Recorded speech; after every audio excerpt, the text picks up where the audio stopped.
as he shares this, but nevertheless, I've got a copy of the PowerPoint presentation here. And what I'm going to do is kind of just walk through this. I'll introduce the topic first and kind of where we're at. And then between Ryan and I, we'll go through the slides and we'll talk about it. We'll probably spend 15 minutes, 20 minutes, and then we'll open it up for questions. So that's how we'll proceed. Last year, the council decided to open up for discussion the topic of bringing fiber to Providence. And initially, we talked to some people from Utopia, and Utopia's got a 15+ year of experience working here in Utah. They've got a particular business model we call the Utopia Model. They struggled when they started out. They've got some debt going back from that time period. Back then, the acceptance rate as far as number of subscribers was way low. They were ahead of their time. They have a certain operating model we will talk about specifically. We did a survey of Providence residents. It was actually pretty highly subscribed to. So we asked some basic questions. We asked their opinion on things. Of the respondents, 93% are either connected via Comcast cable or CenturyLink twisted pair, which is the old phone line network. 94% of respondents said they supported the city pursuing additional broadband options. So essentially, we've got two companies in Providence competing for our business, and 16% of it's Comcast, and the bulk of it is obviously, or I'm sorry, 16% CenturyLink, and the bulk of it is Comcast here in Providence. And then when we went down to the third question, 91% said they would support the city building a fiber network paid for by those that voluntarily subscribe to the service. 50% of the respondents said they'd sign up for a gigabit or higher speed. Right now, I'm not sure what the highest we can get here in Providence. We pay for 100 megabit speed, and we still have problems with a movie interrupted. Sometimes I have to go out to unplug the router about once every couple of weeks.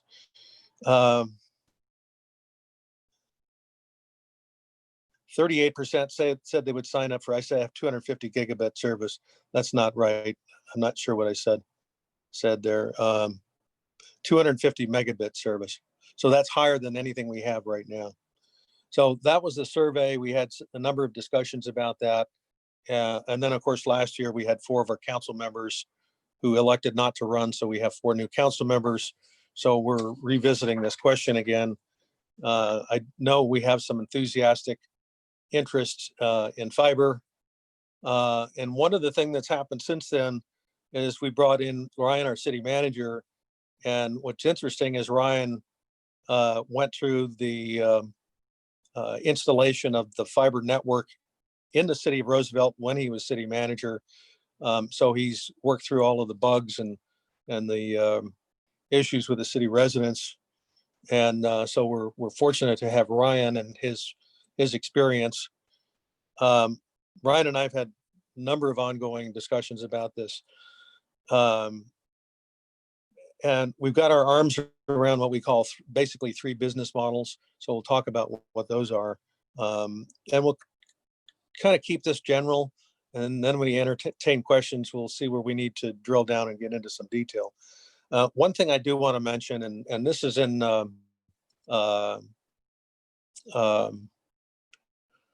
we had Zions Bank do a feasibility study. And Susie Becker, who put the study together for Zions Bank for City of Providence, did a presentation for us and for the council. And there's one page that I've duplicated in the PowerPoint presentation. And it's much of what's happened since this COVID-19 virus. As far as demand for internet service is concerned, there's a significant increase in the demand for internet connection, it's created a number of problems in doing so. But more and more students are attending classes. It's called distance learning, much in the terms of educational use. I have an employee. I have one client that sent all their employees home, and she's been working from home and done it quite well for the last 5 months, 4 months. And this particular Fortune 500 company, which is a consumer products company, has basically decided they're not going to open offices anymore, and they are providing a chair, a printer, a desk, whatever the employee needs, so that they never find themselves in a position where they have to open up, and they won't have to need all the office space they have. So, and there's a lot of companies that are adopting this. Some people are very happy with it. Some are missing the social interaction. With a lot of people being at home, there's a lot more connection to family and friends, since families have trouble connecting with, at least in person. Also with social media, there's more people spending time on Amazon, looking at Netflix, Amazon Prime, Hulu, ESPN, telemedicine. My wife has talked to her doctor several times through an internet connection rather than going into the office. And the other thing is the technological changes within the next 10 years are going to have an enormous impact on the infrastructure that's out there right now. And so the demand for the bandwidth, the speed, is going to increase every year. And I think with this emergency this past year, we're going to see that trend increase even faster than we expected. Some of the other survey results, and some of the information about trends: gigabit subscribers, 1.9% of total subscribers at the beginning of 2019. And now this is just a year later, and this is the first quarter. This is not even since the COVID-19 emergency started. It's almost doubled from 2019 to first quarter 2020. And also studies suggest that average home will acquire gigabit speeds by 2030. And I'll bet it happens sooner than that, with new appliances, new video equipment. I think we're going to see that. I think we're going to see that happen much sooner than 2030. One other thing too, and in parts of the country where homes have gigabit service, they've seen the value of their homes not only go up, but sell on the market for much better value. So, Ryan, anything you want to interject at this point? It's been a fairly good summary. Okay. So.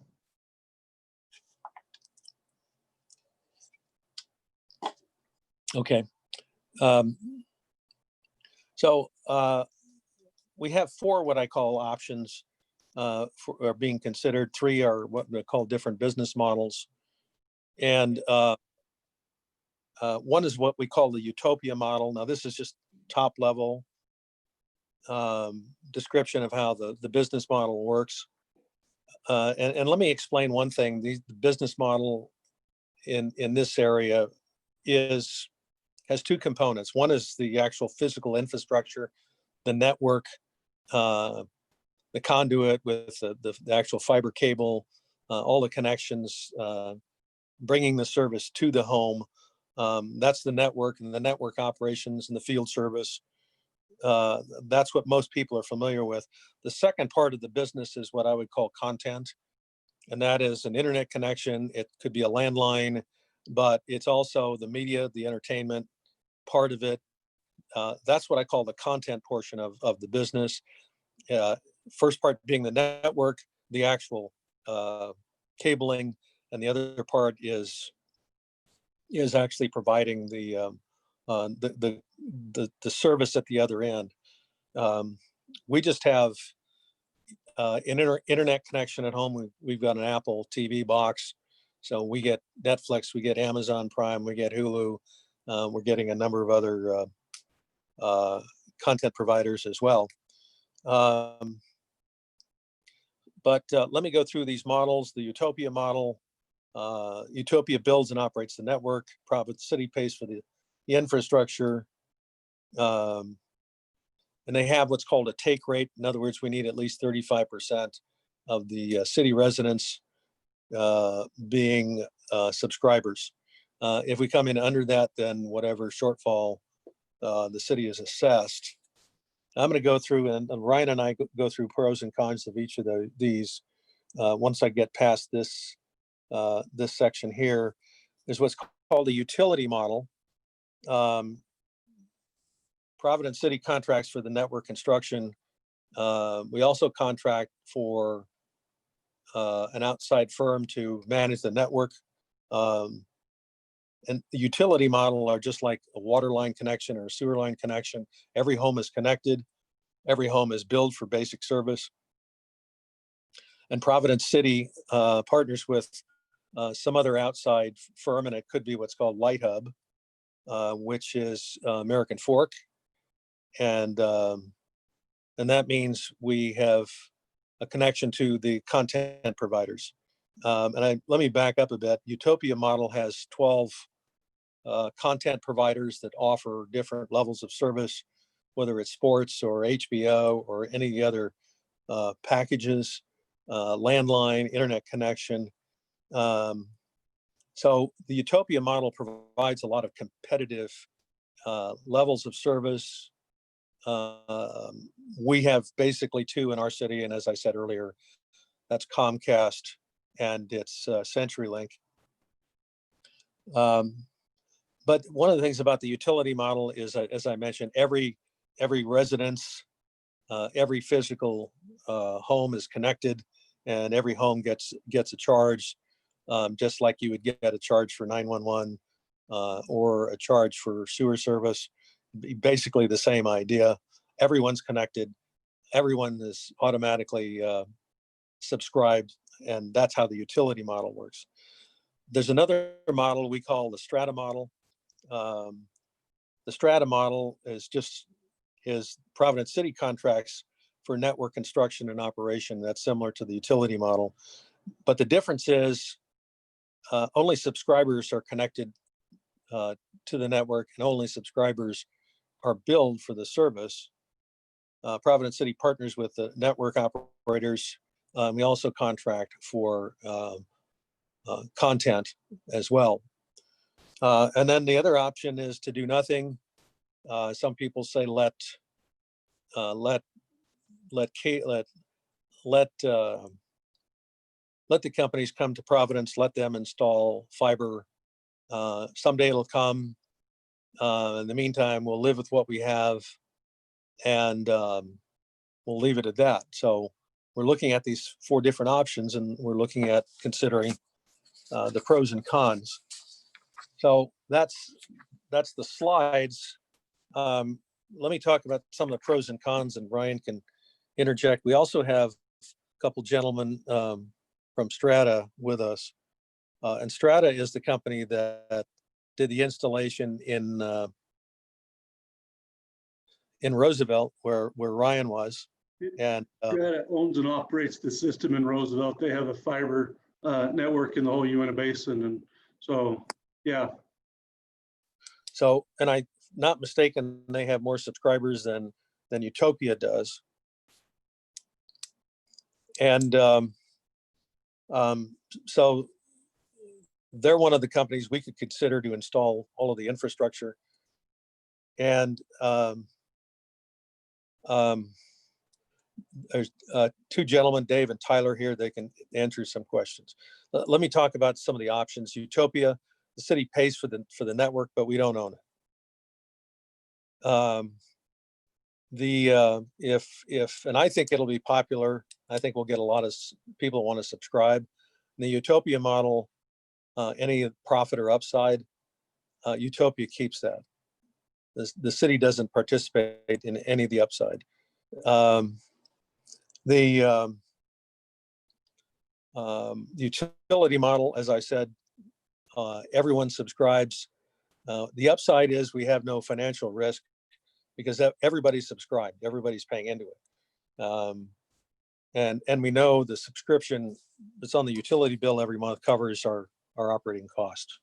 The utility model would provide basic internet connection, which would allow for email, connection to a web browser, and I think probably Tyler and Dave can fill in the blanks on that. The model we call the Strata Model, the city owns the network. The city contracts to operate the network. We contract for customer service. We contract for field service. The city participates in the upside. As I said, the city owns the network. We would not have our own employees operating it, but we would have control. If we brought an outside company like Strata and we weren't happy with the service, we could terminate our contract with Strata. With the Utopia model, we could not terminate the contract. We're stuck with it. So, Brian, what else can I add here? Well, I have a few questions that have come in, and so we have some of those if you want to go to that point, but I think you've covered those and we can kind of open up for questions. I have questions both on the in the chat, or at least comments in the chat, and also questions on the Zoom. So let me read the questions to you. Okay.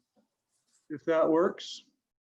And then we can go and have whoever you'd like to have answer those. Sure. This one comes from an anonymous attendee. The question is, has the city considered wireless options? Even more should be available, especially with tech changes in the future, example 5G. It seems like that would be cheaper to install now, less maintenance in the future, and more flexible to add and remove customers.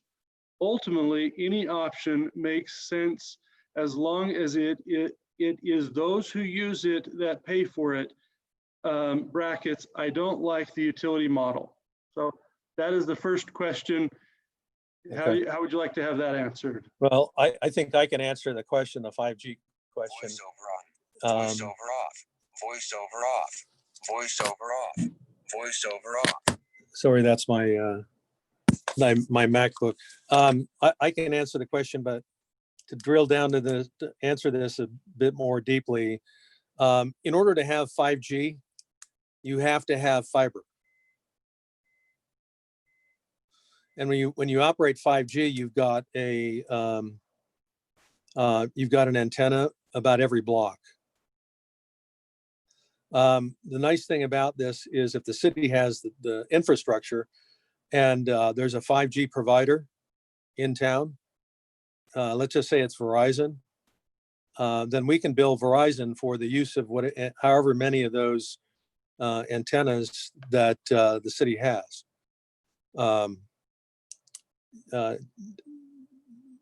Dave, Tyler, either of you guys fill in the blanks on that, describe how that works. Yeah, you covered it really well, Mayor. The fiber network is required still to support a 5G build. Like you said, you'd have to have many towers in Providence to provide the 5G promise that has been given. It's a little bit, you have to be a little bit careful with 5G. I have to be when I talk about it because there's different flavors of 5G. Some people are already calling some of the things that they're doing 5G, and it's really just enhanced LTE or 4G technology. But the millimeter wave type 5G that's being deployed for fixed wireless deployments and being touted heavily requires a lot of towers, and they have to all be fiber fed. So not only does the fiber network still need to exist, but it gives the city that opportunity. I think that's what you're alluding to, Mayor, to be able to sell, transport, and backhaul services and connect up those towers. So So either way, the city makes money. If the city is providing the infrastructure, the connection for the 5G network provider, we're making money that way. If someone chooses to subscribe through our network, then the city makes money that way as well. So, but either way, if there's a 5G network, someone has to put that network out there, and in order for 5G to operate. Ryan, what else? You ready for the next question? Yeah. Sorry.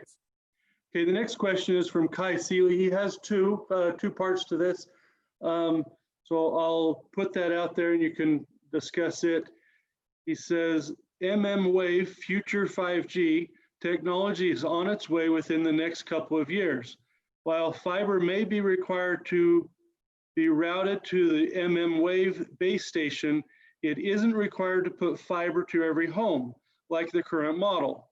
Would it make sense to evaluate this as an option to see if there could be a significant savings in infrastructure cost? The speeds provided by Wave technology can exceed 1 gigabit as well. So that's the first part. Second part, he has commented on what has been said, and this is a follow-up, I believe. Your description of multimeter wave 5G is not correct. Each antenna does not need fiber to it. It uses mesh networking type models. There is a difference between an antenna and base station, what you call tower. Anyway, so those are together, I believe, Kai. Hopefully that's helpful, and if you guys can maybe answer to that. I think I know who Kai is. He's the smartest guy on this connection. Hey, Tyler, Dave, you want to take that? Actually, my iPhone is running out of juice. I got to run and go get a charger for it. Anyway, would you mind taking that while I step out for 30 seconds? Yeah, so I'll try to address both of the questions. The first one is in regard to the fiber network being necessary, but not necessarily being required to go to each location, each home or business, because you could use that last mile, I guess, as the connection from 5G wireless. That is true. It would require somebody to kind of take a close look at the refresh costs of that network equipment over time, number one, because that equipment is not cheap. Those networks aren't cheap to put up. So that's something that you have to look at and compare, and it might end up being a valuable comparison. So that's something that I would say to that. And number two is that in order to, I'm trying to think of where I lost my train of thought there. On the, I think the towers, the mesh networking versus towers. Yeah, I had a second thought on the first question, and I apologize for losing my train of thought. But on the second question, I'll answer it, and then if I think of it, I'll come back. On the second question, the mesh, you can absolutely use microwave mesh or a mesh radio type of transport for 5G. You will struggle to get the type of promises delivered on 5G millimeter wave technology without fiber transport to those sites. And so that's kind of the trick, is you can absolutely do it without fiber to every single one of those. But to get the throughputs that you're talking about, over a gig per user, and to scale it to multiple users per site, it's difficult to do that without having fiber to each of those sites. If I think of my other thought on the first question, I will offer that as well. I apologize for not remembering what I was going to say. All right. The next question. Are you ready for the next question, Mayor? Sure. Okay, the next question is from Paul Nilsson. Will there be a table of options with pricing per speed tiers comparing the options by price? Yes, doesn't, and Susie's, somewhere I remember, maybe it was what we got from Utopia. They had a list of their content providers and they had the different options as far as data speed and different packages. And it did have different pricing depending on which service provider you went with. So yes, we will have that. I would imagine that's something that Roosevelt had. And how many companies out there, Ryan, that provided that were content providers? We had Strata as the content provider, and so that was theirs. But they did have a tiered system with their All right. Bandwidth and that. So there was a rate for 250. There was a rate for 1 gigabyte. There's a rate for 10 gigabit speeds. And I believe, if I'm not mistaken, under the Utopia model, they will establish those. Under the Strata model, as we've called it, at that point, we can make those modifications and kind of formulate our own model. If I'm mistaken there, I see Dave nodding his head. So I believe that's true. So anyway, any other comments to that? Otherwise, I'll move on to the next question. Ryan, sorry, my brain came back and I remembered what I was going to say, the other comment. And this one's, just kind of a comment, but the other thing about 5G is whoever's going to provide that service has to own spectrum to do so, unless they're going to use an unlicensed spectrum. And so that brings in some of those challenges and questions too. And that's not impossible. Lots of folks have spectrum. I'm not saying that's impossible, but that's another characteristic of that model that has to be considered. Something I might mention here, someone brought up, and I don't know if this is going to be one of the questions, would we be competing with CenturyLink and Comcast? And the answer is yes or no.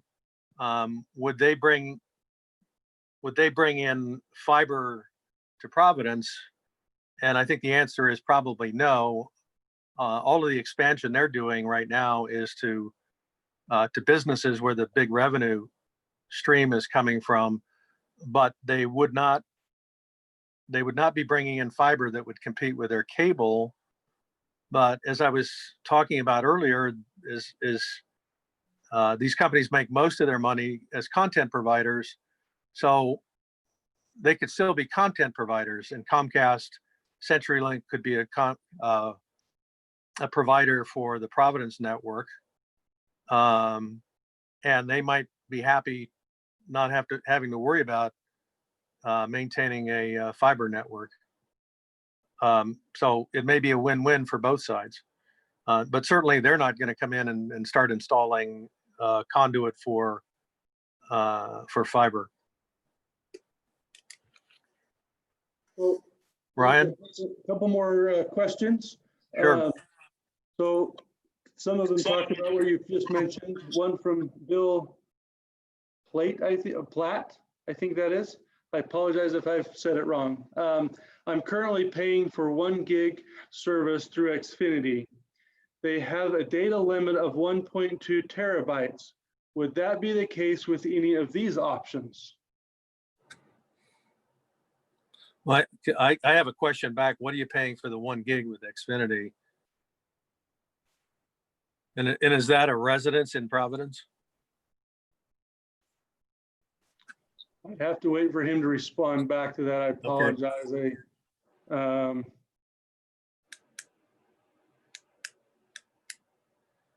And he does clarify, Bill clarifies that it is a 1.2 terabyte data limit per month. Right. When he responds to that, there is one that says network pricing here, quick internet check on pricing, Strata Networks, $94.99 per month for 1 gig, Utopia $49.95 per month for 1 gig, and some options go up to 10 gig Comcast is still at $84.99 per month for 1 gig for a 12-month plan. I just call Comcast every year, threaten to quit, and they give me another 12-month deal. So, so Sorry. can Comcast provide a gigabit with their cable, their conduit? So the next question, and I don't know that we've answered Bill's question, but Brian Marvel's question is, comment is, Xfinity currently offers 1 gig service. Why does City of Providence need to compete with private companies?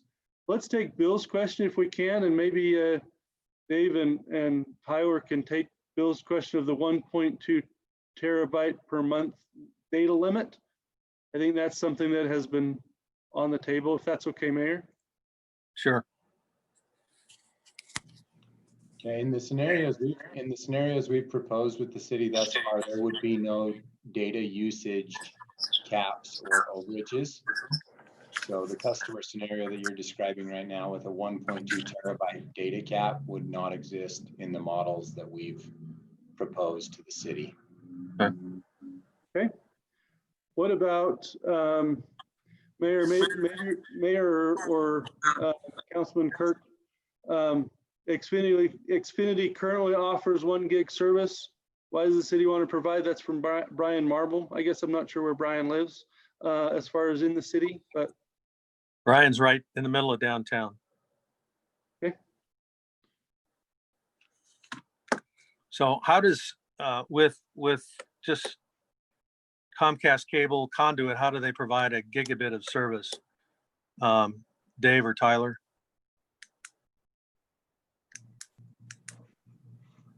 Can you repeat the question, Mayor, that you're asking us? Yeah, so it was a question from, well, the comment came up about people in Providence already getting a gigabit. If they can get a gigabit from Comcast, why would the city want to do this, pull fiber through if Comcast can already provide a gigabit, then why would the city want to bring fiber here if their existing infrastructure can provide it? My question is, how does Comcast provide it when they're only, when all their infrastructure is all conduit? okay. Coax? I'm sorry, coax, yeah. I don't want to speak for Comcast. I don't know the technologies that they have deployed, but there are technologies that can be deployed that utilize a hybrid fiber coax deployment and can reach those speeds. So I would, there's some discussion that could be had about the pros and cons of that technology type, but as far as speaking in behalf of Comcast, I don't think I should do that. And I think. Okay, so the question, just to follow the question Brian had, was if I can get it, why can't the rest of the city get gigabit? And why can't we just, in essence, keep what we have? In other words, the city is already has the coax, the Comcast coax. If using their coax provides every resident, then why do we need to create a fiber network? Yeah, are you posing that question to us, Mayor? Yes. Yeah, I think that's just a question that the city would have to, you and your council members and residents would have to mull over and determine the actual capabilities and reach of that service level within the city, and then determine the value that you place on ubiquitous fiber availability to all residents and businesses. And well, I think it's a technical question, not a political one. I'm saying, and then Brian is asking a good question, and that is, if with the existing coax throughout the city, if everybody can get a gigabit of service, then why would we need fiber? Yeah, well, I would suggest that you could start by looking at the state broadband map to see how many in your city can actually get that level of service. And okay. And once again, we're not going to speak on behalf of Comcast and what their service tiers or service reach is, but Right. I think our analysis indicates that they do not have 1 gigabit per second service available to all of your residents or businesses. Okay, how would we find out what their coverage is? Generally speaking, once again, all providers are required to provide this information to the state and the federal government, but you can look up the information on the Utah broadband map. And the URL for that is broadband.utah.gov. yeah, broadband.utah.gov. Okay. And there are some nuances to that data that Dave could speak to better than I.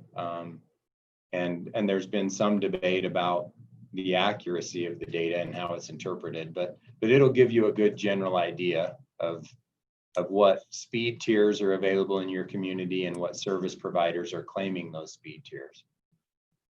Okay.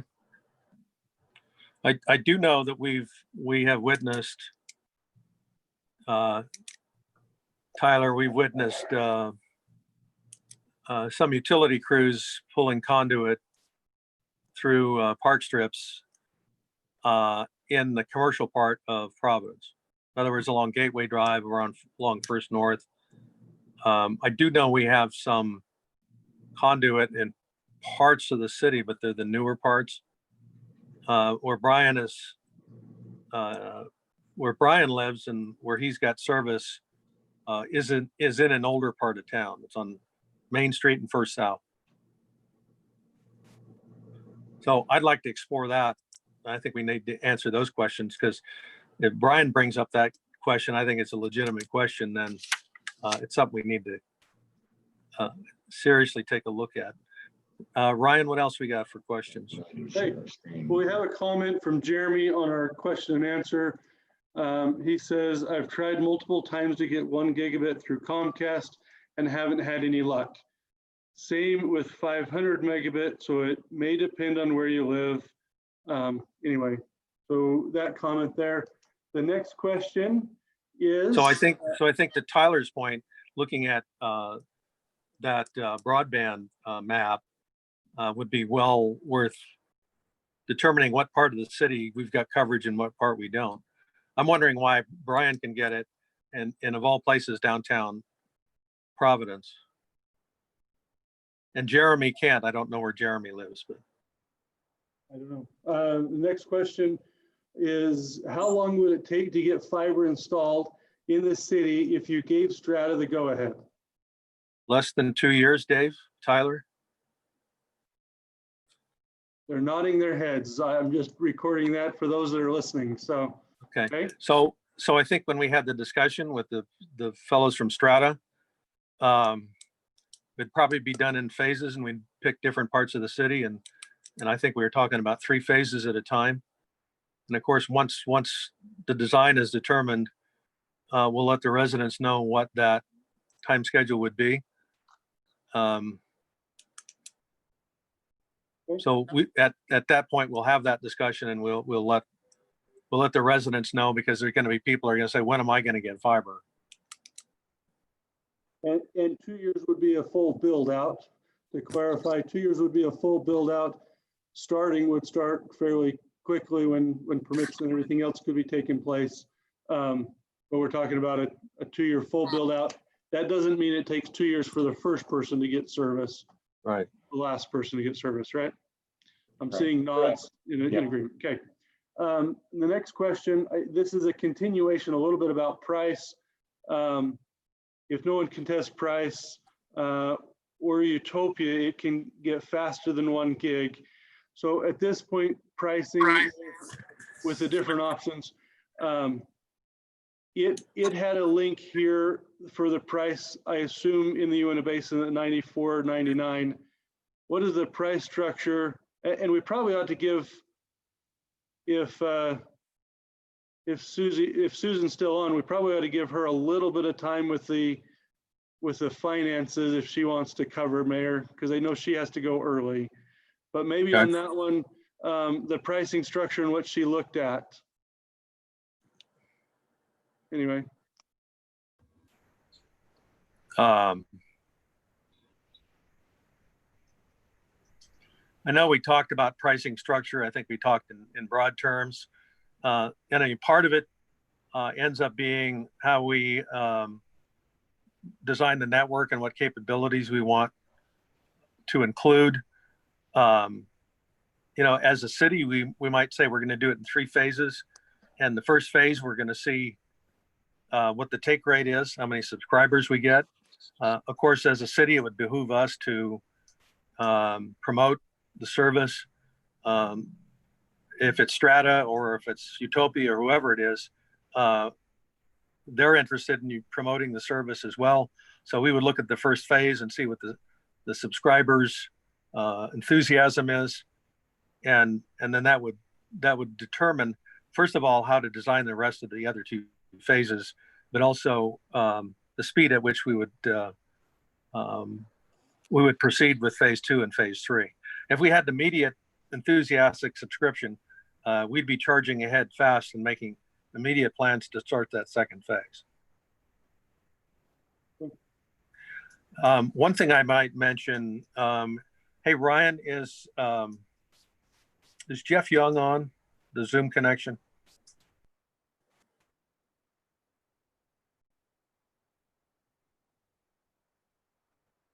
I don't see him, but if he would like to raise his hand, I'll. Okay. I don't see him, but he'll need to raise his hand on the attendance. Just so Yeah. you know, Mayor, just to give you an idea, we do have 13 more questions, and they're Good. coming in. So anyway, More, we want to the go more through the those. better. You said you wanted Susie to speak? If Susie wants to take a minute to visit on hers, I know she needs. Okay, let's do that. Well, thanks. I'm still on. Seems like most of the questions are more engineering related. In terms of the financial, we just ran some models to show what the different fiscal impacts might be to the city from the different scenarios, the different risk that they would take, and the potential return. In terms of the cost to residents under all of the models, you're looking at different components of your fee. You've got about $30 a month in an infrastructure fee that pays for the capital cost of installing infrastructure. And then in addition, depending on the model, there are costs for the operator. Could be a variety of different folks doing that, being the operator, whether it's Utopia, whether it's Strata, the city. And then of course you have the ISPs, the different service providers, and those fees would vary. So this is all layered and added on. Those fees would vary depending on the service that you take and who those operators are and what they would choose to offer those at. We estimated amounts between 35, 40, probably averaging about that a month for the operator and service provider fees, in addition to the $30 infrastructure fee. That was about the ballpark we were in. I'm happy to answer any questions, but that's a brief overview of what we looked at. Okay. All right, Ryan, what else do we have? Ryan, did you want us to respond to some of those pricing questions on the Strata side? You're welcome. Yeah, that'd be good. Did you want to do that? Yeah, I think in pulling up Strata's pricing here in the Uinta Basin and comparing it to a Providence deployment or a Providence city scenario where Strata acted as the network designer, constructor, and operator, the models are different. So we're not comparing apples to apples. And so I guess the simple answer there is that the pricing, the end user pricing that we would anticipate in a Providence city scenario that we've modeled would be closer to that $75 a month for a gigabit per second service for the end user. And that's because there's inherent costs that the city are taking on, to take care of the capital costs and the build. And it changes the model. It's not the same model as is currently being deployed here in the Uinta Basin. The other thing I would just add is, as you look at the Utopia pricing, remember that there is a $30 infrastructure charge that's paid separate from the ISP fee. So when you look at a $50 gig, for example, on Utopia's website, you're going to add $30 to that. So it ends up, most of their gigs end up being around $70 to $80. Okay. All right, as I come through these, Just trying to get questions that While are we're different. talking about finances, Susan, can you address, just from emails that I've received, I would love you to address this, the financial risk that we assume with Strata versus the risk and the risk with Utopia, and the upside of the financial risks with both Strata and Utopia? Sure. There's a lot in that question. Let me just jump in quickly and just say that with Utopia, you never own the model. You don't have any operating ISP costs. You are responsible for infrastructure costs. And Ryan, feel free to jump in too. I know you have a lot of background in this. As our presentation showed, with Utopia, you would need about a 38% take rate to break even on that. If you don't break even on, you're just paying the infrastructure costs. If you don't break even, you're responsible to cover that. But then when net revenues are eventually generated, you should be paid back for those amounts, as I understand the Utopia one. As we look at Strata gave you two different options, and they probably can come up with other variations on their theme as well. The option one had higher infrastructure costs to the city because they were going to install fiber to every home. But if it was a utility model and everyone paid for it, then it's just like a water rate or sewer rate. In a sense, you're covered, and the city is covered under that model. When you look at the second option, this is one that fiber is only installed to those who are taking the actual service. And so we looked at, what do you need for take rates? It's really, I think, a little bit higher than 38, perhaps 40, percent or more.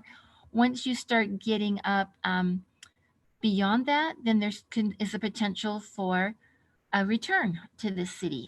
Some extra revenue could be generated, but you would have to have take rates in excess of 40% or so, or 42% in that range, in order to have a return to the city. So your risk is a little bit greater on that one. If you only had 30%, you would be paying that difference on that one, and you're not necessarily paid back until you pass that up at some point later. You also have some risk with Utopia, but you also have a chance for return under Strata, the second Strata model.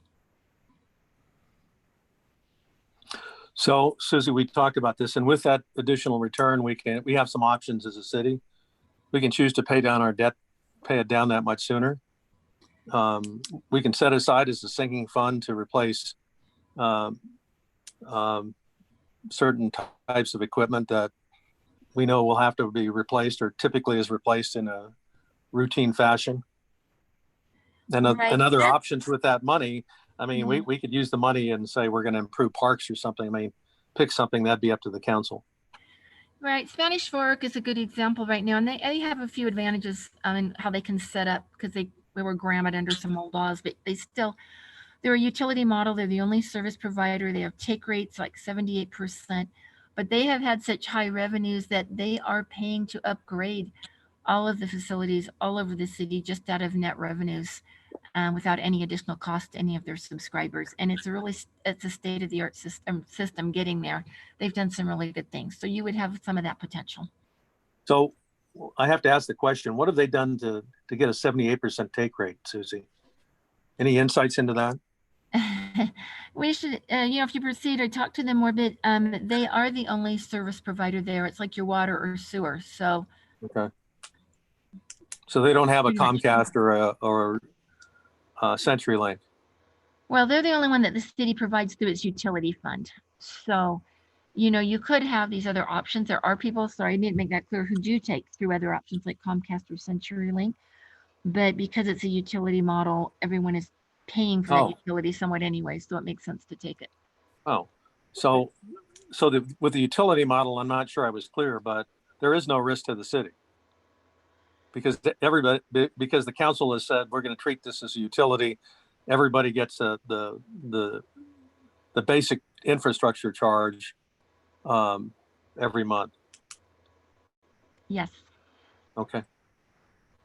And Mayor, just so you're aware, Roger with Utopia just joined us. We appreciate him joining us. So anyway, if he has answers and be able to answer questions as well, that would be great. Appreciate you joining, Roger.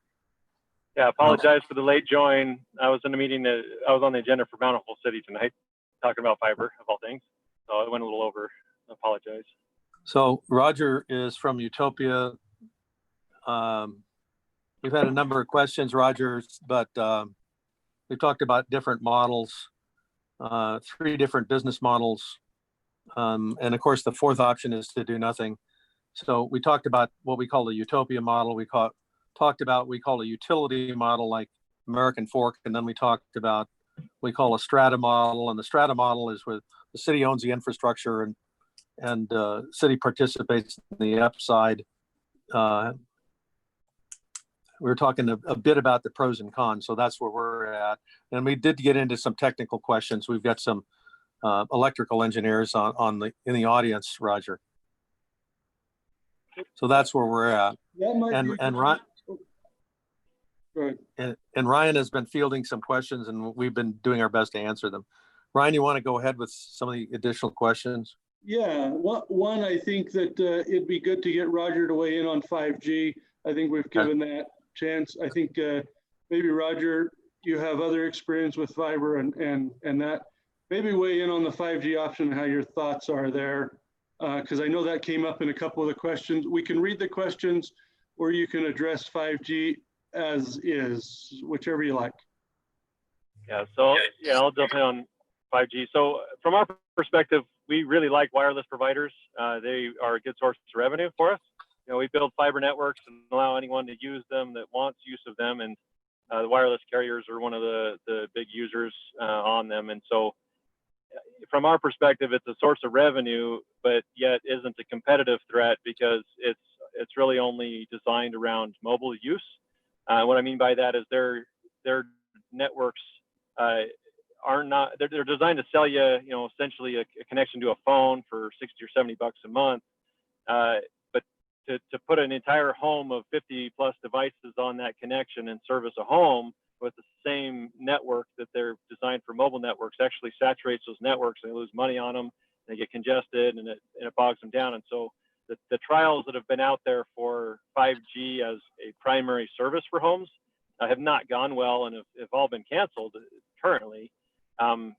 Do they take another run at trying to deploy 5G for a primary service at home? Probably in rural areas or areas where there's pretty bad options, but it's not anywhere near being competitive with fiber. And you actually can build fiber networks and provide more capacity and speed for less money than you can wirelessly when you look at it from a long-term perspective. So we actually really like 5G. I think it's a good partner in fiber networks, and yet doesn't represent a competitive threat. Okay. Thank you. Good. One of the other questions we've got, I'm just trying to catch up if some have asked a question down below.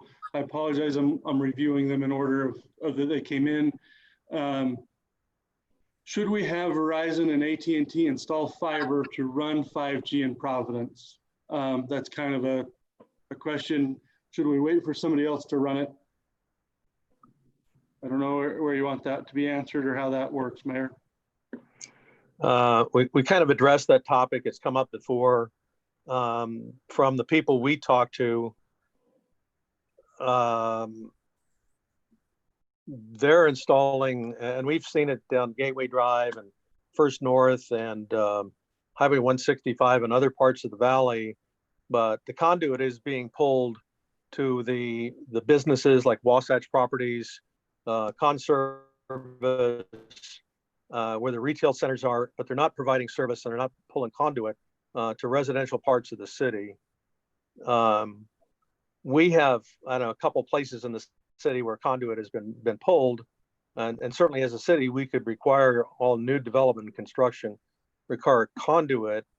But when we first started this discussion, and Roger, you can probably help out, and Dave or Tyler,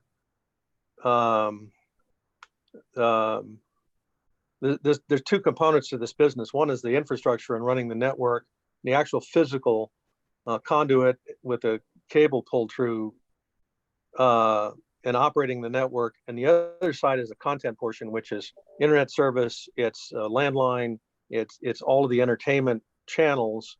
That's the content portion.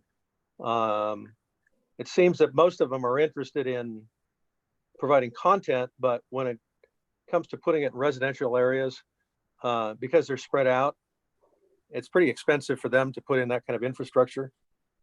So we think it's probably pretty much unlikely. They're not going to come in on top of us and say, okay, we're going to compete with Providence and Providence's fiber network. And I don't know if Verizon and AT&T are in the business of doing the same thing that somebody like Strata does, as far as doing the infrastructure installation. Verizon and AT&T haven't done any fiber to the home in Utah. I mean, if that's what you're expecting, you're going to be waiting a long time. I mean, they build it for their own wireless networks, and then they'll do some business, but that's it. Okay. Ryan, what else you got? Okay, next question. Hopefully you can hear me. There's one comment. I'm trying to speak right into it. So hopefully you can hear me when I'm reading. Let's see, Verizon, T-Mobile, and AT&T are getting ready to provide internet home via wireless connections. Can the city of Providence compete with these experienced companies? I think we've commented on that, unless there's something else. Yes, it's a residence. So Bill, it's part of my bundle with cable. It costs an additional $50 for unlimited. I think he's commenting on that. I think that might have been a reference to a previous comment. Paul, yes, Comcast can do 1 gigabit with cable connection if you have the right modem. That's just a statement there, it looks like. Brian asked, Strata has a virtual monopoly in the Uinta Basin for internet service. Is that correct? I guess that's for Dave and Tyler. Yeah, Strata, the Uinta Basin definitely has some remote locations that are not very economical to serve, but there are other options here in the Uinta Basin. We do have fixed wireless providers from some of the national wireless companies, as well as some WISPs that compete here in the Uinta Basin as well. So yeah, monopoly would be nice, but it's not accurate. Okay. Thank you. Paul mentions the type of modem. DOCSIS 3.1 cable modem is required to pull 1 gigabit speeds. Coax and twisted pair technologies are improving every year. These are comments. I'm just reading them in, so anybody that's here. Kai, there is a limitation to coax and twisted pair overall capacity. They wouldn't be able to sustain the whole city at the rate that fiber could. The real question is whether the take rate at the higher capacity, would be sufficient to justify the fiber, and if there are hybrid models that are possibly cheaper to the city and its residents. The tone of this conversation is that the city of Providence should invest in internet service. I propose that we take this meaningful effort and these resources and apply them to provide better roads and sidewalks. Would there be but we don't, there isn't a subscriber fee for roads and sidewalks. Okay. Would there be a fee for both the fiber, and then would we also need to find a provider on top of that? If so, what are the typical monthly costs for both? This is from D Diamond. I guess that's the first one that's a question in it. I'm just trying to catch up on some of these comments that have come in, so. Okay. I think we've talked about costs. Right. Is there anything else anybody wants to talk about on costs? So one of the things I want to talk about with Comcast and CenturyLink with their current architecture, and Tyler, you can probably, and Dave, you can probably fill in the blanks on this, is that it's been my experience that in our backyard backyard, and in the other house, when we lived in Grandview, is Comcast ran their cable down the backyards, and everybody was kind of daisy chained. They were all connected down that one length of cable that went through the backyard. And I don't know about the CenturyLink architecture right now. It's a twisted pair of the copper phone lines. Whether we're sharing it with neighbors, but I understand the fiber architecture is such that there's what's called a home run. In other words, there's a direct connection from each residence to the box, and I don't know the acronym, Tyler, for that. But it's a much more robust in terms of connection, and you don't have the degradation of service. Now, I'm speaking in general terms. Can you explain it from a technical standpoint? Yeah, can I jump in there? This is Roger. So there's Sure. different ways to do fiber. So there's GPON where it is shared. And so you'll see some networks where you basically have 2.5 gig down and 1.25 gig up. And that is shared among so many users, maybe 32 or 64, depending on how you split and all of that. And there's upgrade options to those. And so some of those GPON networks are actually suffering during peak hours because you are sharing a connection with your neighbors, and people keep using more and more, especially during specific peak hours between about 8 and midnight. There's other architectures for fiber where they say there's no splitters or sharing, and we home run the fiber all the way from the house back to their own dedicated port in the network, and that network traffic can't ever be impacted by neighbors. We design our networks that way, but mostly just because we're open access, have multiple competing providers on there, and we have to guarantee to each of them that their subscriber and their circuit to their subscriber can never be impacted, and it's dedicated to them. So there are problems with some fiber networks with congestion and sharing during peak hours, and there's other networks that don't have that problem. So Right. it's a design decision as to which way to go with those. So one thing I might mention about Providence, a couple things. Providence has the highest median income of any city in Cache Valley. The second thing is, it's really blew my mind, is we have 229 home-based businesses, and those are only ones that pay a business license. There's quite a few other businesses that are not required to have a business license. So 229, that's 10% of our entire city operates a home business. Now, granted, some of them are hair salons, but there's others out there doing some serious business. They spend a lot of time on their network, using their network connection. Their demand is going to go up over time. But the other thing too is a city that has fiber is going to attract the people with talent that need that kind of network connection, that capability, and tends to bring people to our city that have the strong technical backgrounds, and it attracts people that have their own businesses that want to that need to have that speed and that fiber provides. That's kind of how I see it. I mentioned earlier, Jeff Young is the mayor of Richmond, and Jeff Young he's an IT guy, and he's got a number of municipal governments as customers. He's got a lot of big commercial businesses that he serves. They bring fiber to their customers, and he says they pay a lot of money for it. And I think if Providence moved forward with this, that we would start seeing other Cache Valley cities keenly interested in what Providence is doing. And it's kind of like, who's going to be the first adopter? And I think we'll see our sister cities jumping on board. One thing else I might mention is most people know that Millville has gotten themselves into a situation where they've got to replace all of their septic tanks with sewer pipelines. And they have wisely decided that as long as they're digging a ditch and they're going to put new sewer line down through every street, in the city of Millville, they're going to put conduit for fiber as well. So they're not too far behind in actually having the conduit. So the conduit is like a piece of PVC pipe. You pull the fiber optic cable through it, but they're going to dig through their streets once.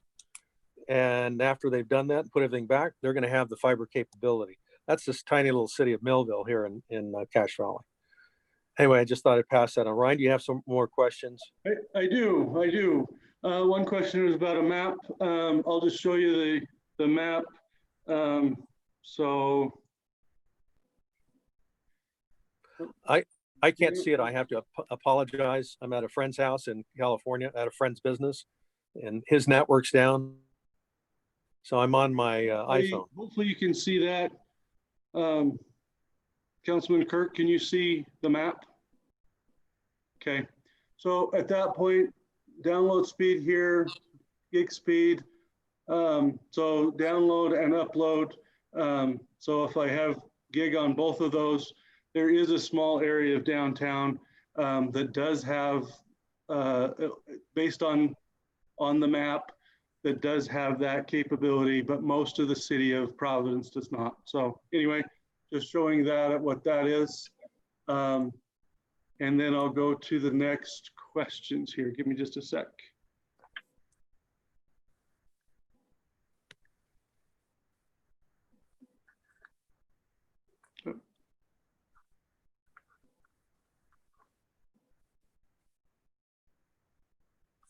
I'll read from the Q&A section, not the chat section. There's someone that's concerned about the lower cost options for lower income residents. She or he doesn't use even 50 megabytes and would never touch 1.2 terabyte.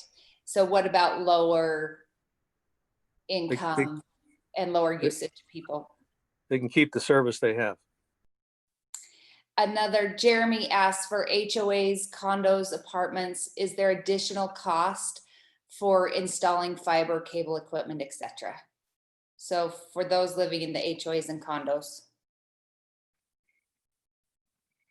Well, since it's private property and it's not city right of way. Ryan, what would you say to that? You know, that's a good question with Roger or Dave. Both of them have probably experienced some of that.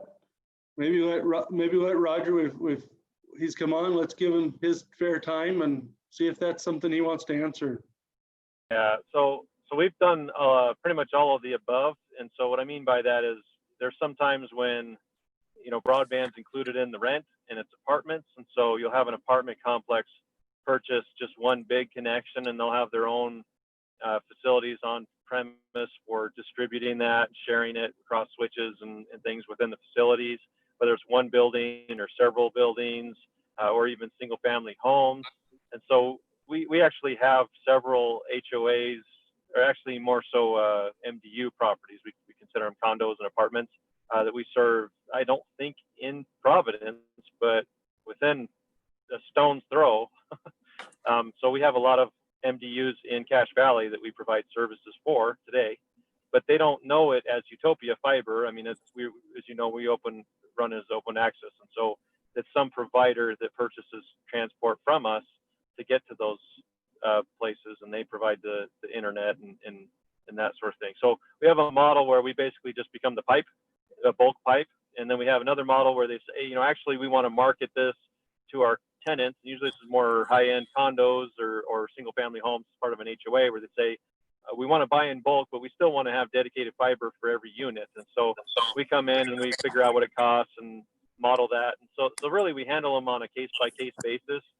But we have all sorts of different flavors of bulk, whether it's a single pipe or whether it's fiber to the door. And then we even have a model where it's fiber to the door, still with open access, where the HOA pays like $10 a month committed for every unit in the facilities, but then the tenants can still pick and choose from different competing providers. So it keeps the overall project cost down, so that it's not a subscriber model. It's still kind of almost like a utility model, but it's baked into the HOA structure. However, you still aren't locked into a monopoly. You as a tenant or a member of that HOA still get your choice of of 12 different providers. There's a couple different flavors. So the idea is there are lots of different ways to approach MDUs and HOAs. And I would agree with that. We would approach it with lots of different options too, and have done so. Yeah, Roger did a good job of describing the different options. Well, one of the next questions, and there are a number of them together, so I apologize for those that are on if I've summarized this. But the question is, we talk about 1 gig speed, and at that point, there are options between 1 gig download speed. What is the relative upload speed? Somebody has a 300 download, but only 10 upload. How is the download and upload ratio, and are they paired? Are they different? I think that's really one of the big next questions to cover several of these wrapped into, and I apologize to anybody that would like their question more specific. So hopefully that's doing justice to the 3 or 4 questions here.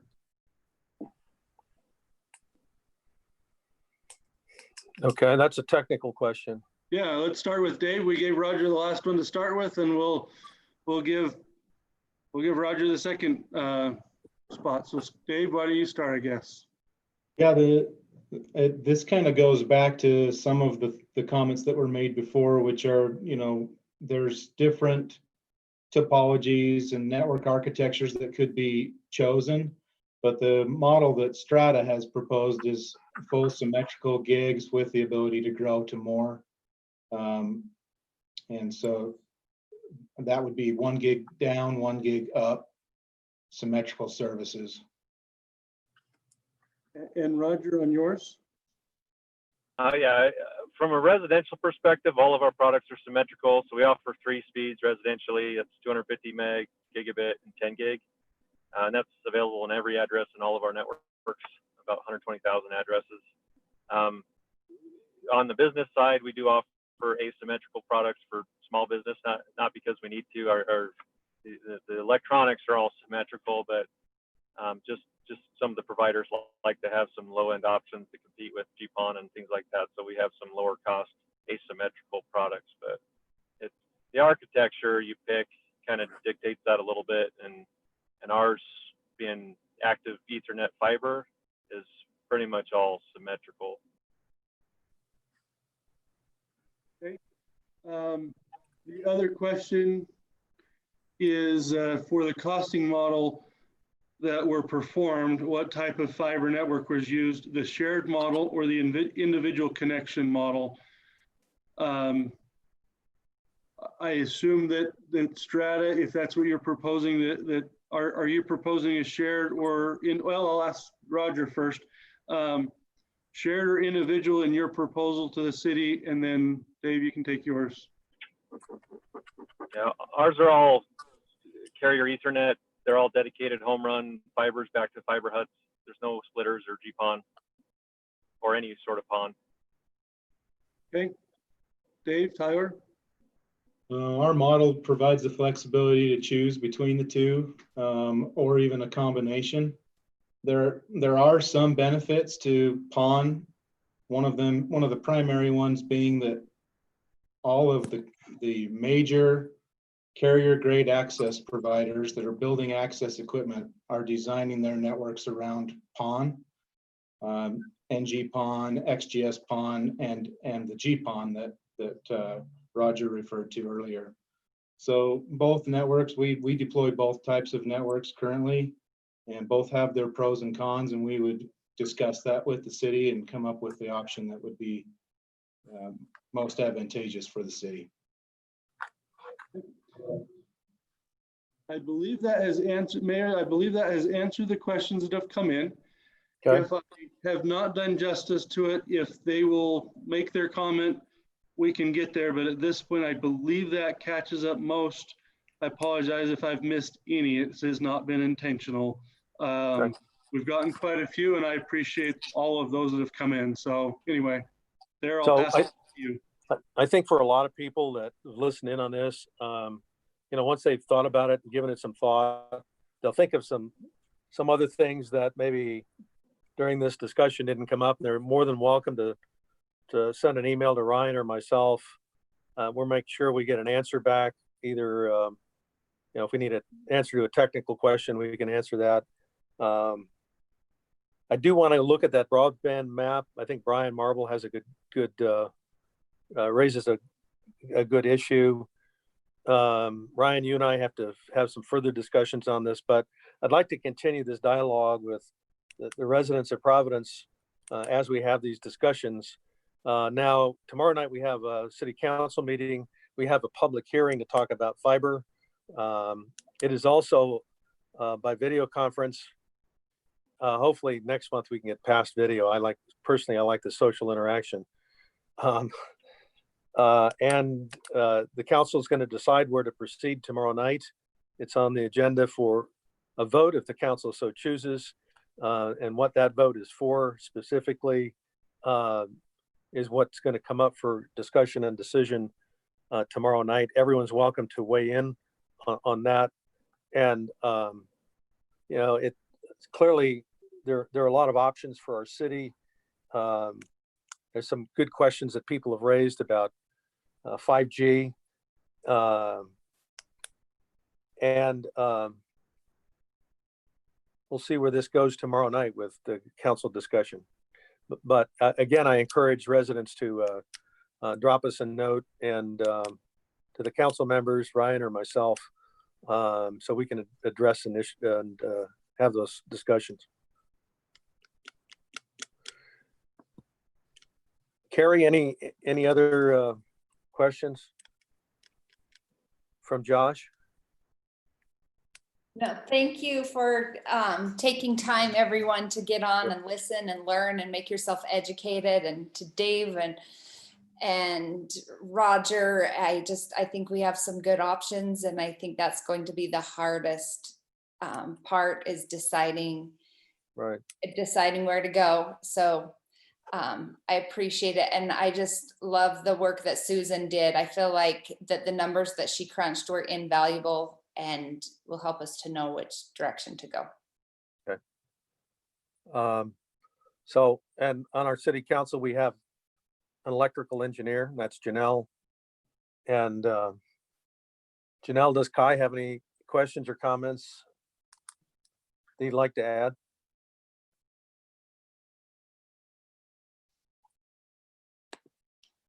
Do you have any, Josh? No,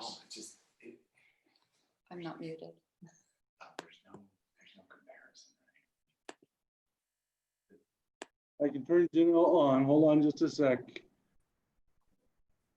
You got him switched on, Ryan? Where did she go? I don't see her. Janelle?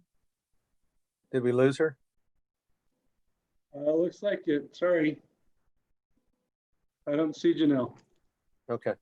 Both Janelle and her husband are electrical engineers, so they've come up with the toughest questions. All right. Hearing no further questions, again, I encourage people to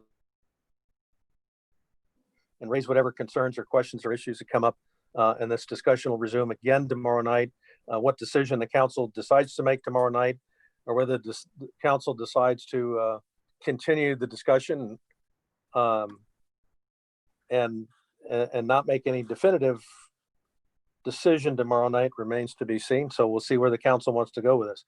I thank everybody for tuning in and encourage you again to join us tomorrow night.